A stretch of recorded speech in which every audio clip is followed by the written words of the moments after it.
All right. Good morning. Thank you, and welcome to the first day of sessions for the Federal Reserve Bank of Kansas City Jackson Hole Economic Symposium.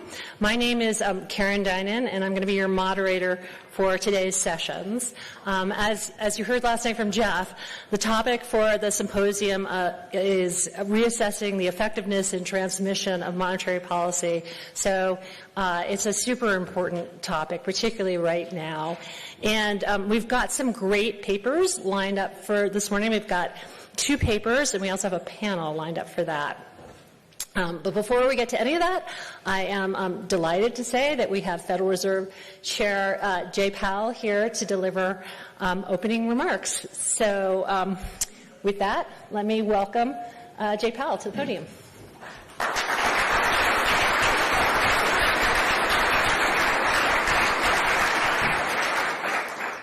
Thank you, Karen, and thanks to our host from the Kansas City Fed. It's great to be back here today.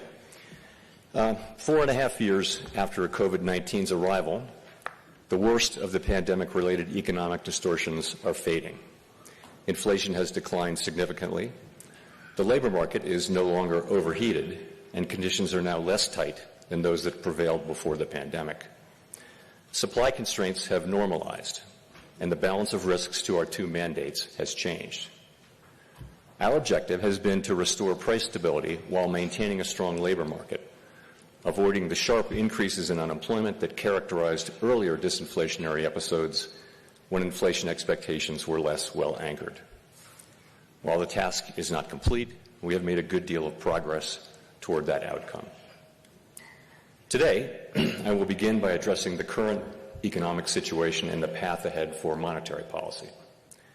I will then turn to a discussion of economic events since the pandemic arrived, exploring why inflation rose to levels not seen in a generation and why it has fallen so much while unemployment has remained low.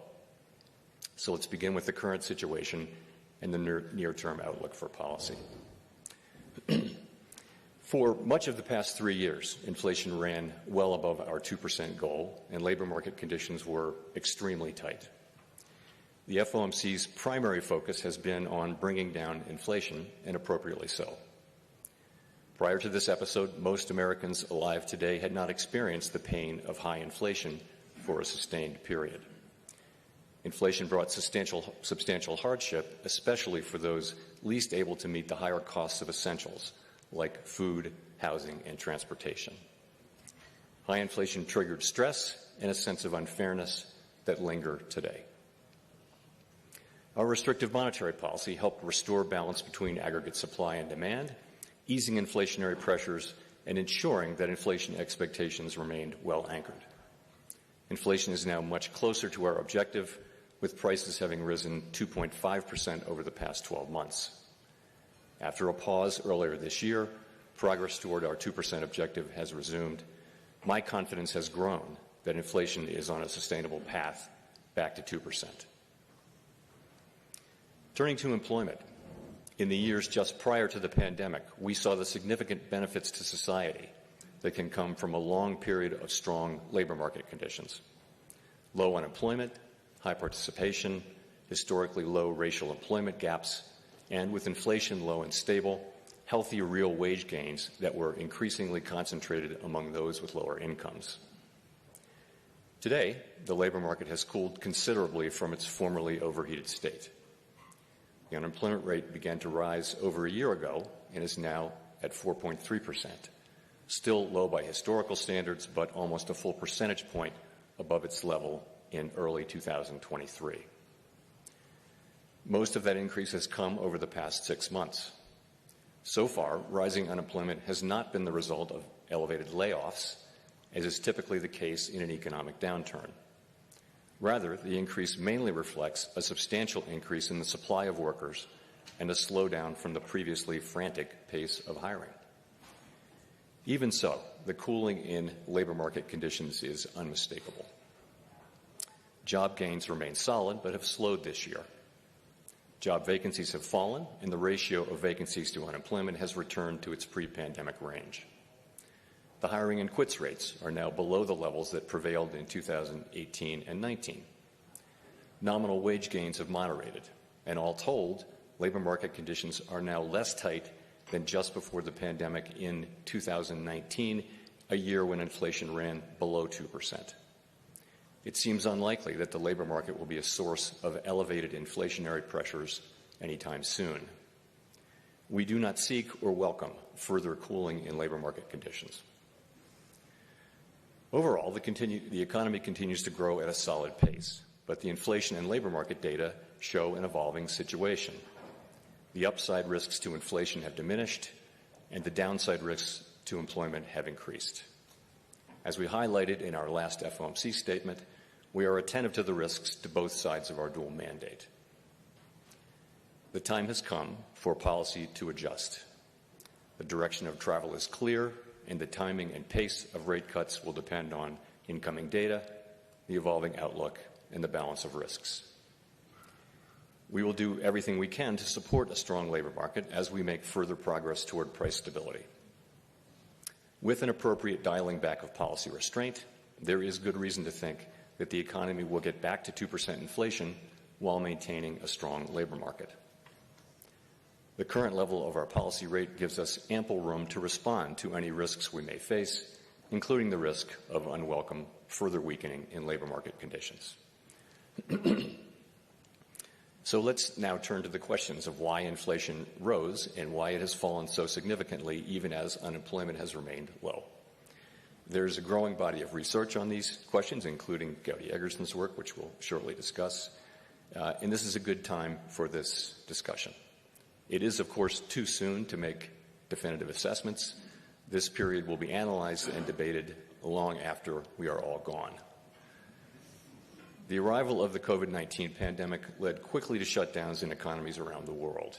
It was a time of radical uncertainty and severe downside risks. As so often happens in times of crisis, Americans adapted and innovated. Governments responded with extraordinary force, especially in the United States. Congress unanimously passed the CARES Act. At the Fed, we used our powers to an unprecedented extent to stabilize the financial system and help stave off an economic depression. After a historically deep but brief recession, in mid-2020, the economy began to grow again. And as the risks of a severe extended downturn receded, and as the economy reopened, we faced the risk of replaying the painfully slow recovery that followed the global financial crisis. Congress delivered substantial additional fiscal support in late 2020 and again in early 2021. Spending recovered strongly in the first half of 2021, and the ongoing pandemic shaped the pattern of the recovery. Lingering concerns over COVID weighed on spending on in-person services, but pent-up demand, stimulative policies, pandemic changes in work and leisure practices, and the additional savings associated with constrained services spending all contributed to a historic surge in consumer spending on goods. The pandemic also wreaked havoc on supply conditions. 8 million people left the workforce at its onset, and the size of the labor force was still 4 million below its pre-pandemic level in early 2021. The labor force would not return to its pre-pandemic trend until mid-2023. Supply chains were snarled by a combination of lost workers, disrupted international trade linkages, and tectonic shifts in the composition and level of demand. Clearly, this was nothing like the slow recovery after the global financial crisis. Enter inflation. After running below target through 2020, inflation spiked in March and April 2021. The initial burst of inflation was concentrated rather than broad-based, with extremely large price increases for goods in short supply, such as motor vehicles. My colleagues and I judged at the outset that these pandemic-related factors would not be persistent, and thus that the sudden rise in inflation was likely to pass through fairly quickly without the need for a monetary policy response. In short, that the inflation would be transitory. Standard thinking has long been that, as long as inflation expectations remain well anchored, it can be appropriate for central banks to look through a temporary rise in inflation. The good ship transitory was a crowded one, with most mainstream analysts and advanced economy central bankers on board. I think I see some former shipmates out there today. The common expectation was that supply conditions would improve reasonably quickly, that the rapid recovery in demand would run its course, and that demand would rotate back from goods to services, bringing inflation down. For a time, the data were consistent with the transitory hypothesis. Monthly readings for core inflation declined every month from April through September 2021, although progress came slower than expected. The case began to weaken around mid-year, as was reflected in our communications. And beginning in October, the data turned hard against the transitory hypothesis. Inflation rose and broadened out from goods to services, and it became clear that high inflation was not transitory and that it would require a strong response if inflation expectations were to remain well anchored. We recognized that and pivoted beginning in November. Financial conditions began to tighten, and after phasing out our asset purchases, we lifted off in March of 2022. By early 2022, headline inflation exceeded 6% and core was above 5%. New supply shocks appeared. Russia's invasion of Ukraine led to a sharp increase in energy and commodity prices. The improvements in supply conditions and the rotation in demand from goods to services were taking much longer than expected, in part due to further COVID waves in the United States. And COVID continued to disrupt production globally, including through new and extended lockdowns in China. Higher rates of inflation were a global phenomenon reflecting common experiences: rapid increases in the demand for goods, strained supply chains, tight labor markets, and sharp hikes in commodity prices. The global nature of inflation was unlike any period since the 1970s. Back then, high inflation became entrenched, an outcome we were utterly committed to avoiding. By mid-2022, the labor market was extremely tight, with employment increasing by 6.5 million jobs from the middle of 2021. This increase in labor demand was met in part by workers rejoining the labor force as health concerns began to fade. But labor supply remained constrained, and in the summer of 2022, labor force participation remained well below pre-pandemic levels.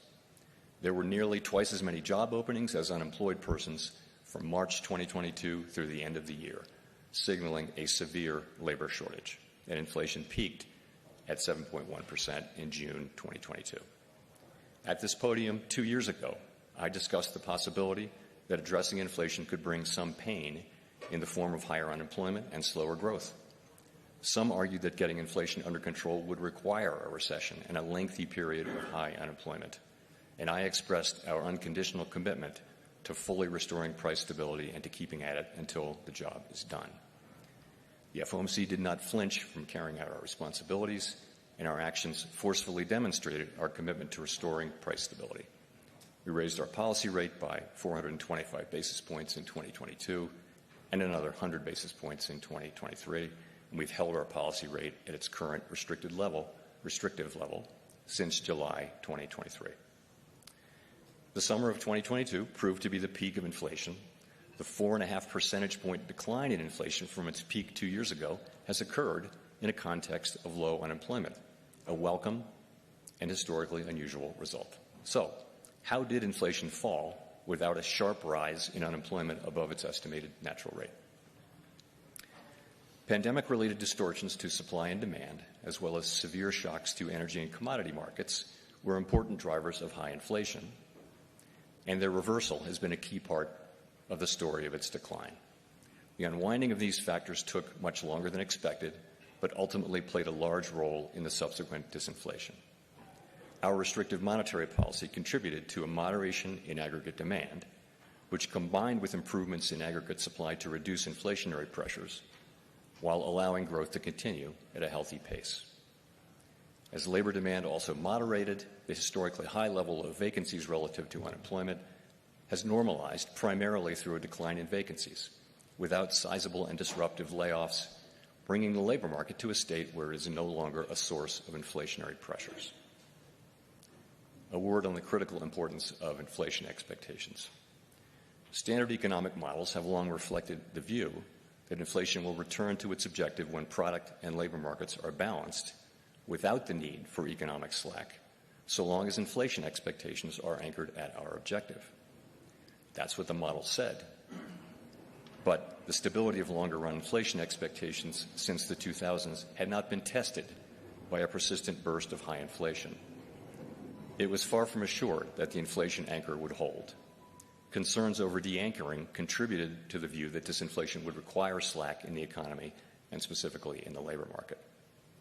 An important takeaway from recent experience is that anchored inflation expectations, reinforced by vigorous central bank actions, can facilitate disinflation without the need for slack. This narrative attributes much of the increase in inflation to an extraordinary collision between overheated and temporarily distorted demand and constrained supply. While researchers differ in their approaches and to some extent in their conclusions, a consensus seems to be emerging, which I see as attributing most of the rise in inflation to this collision. All told, the healing from pandemic distortions, our efforts to moderate aggregate demand, and the anchoring of expectations have worked together to put inflation on what increasingly appears to be a sustainable path to our 2% objective. Disinflation while preserving labor market strength is only possible with anchored inflation expectations, which reflect the public's confidence that the central bank will bring about 2% inflation over time. That confidence has been built over decades and reinforced by our actions. That is my assessment of events. Your mileage may differ. So let me wrap up by emphasizing that the pandemic economy has proved to be unlike any other, and that there remains much to be learned from this extraordinary period. Our statement on longer-run goals and monetary policy strategy emphasizes our commitment to reviewing our principles and making appropriate adjustments through a thorough public review every 5 years. As we begin this process later this year, we will be open to criticism and new ideas while preserving the strengths of our framework. The limits of our knowledge, so clearly evident during the pandemic, demand humility and a questioning spirit focused on learning lessons from the past and applying them flexibly to our current challenges. Thank you.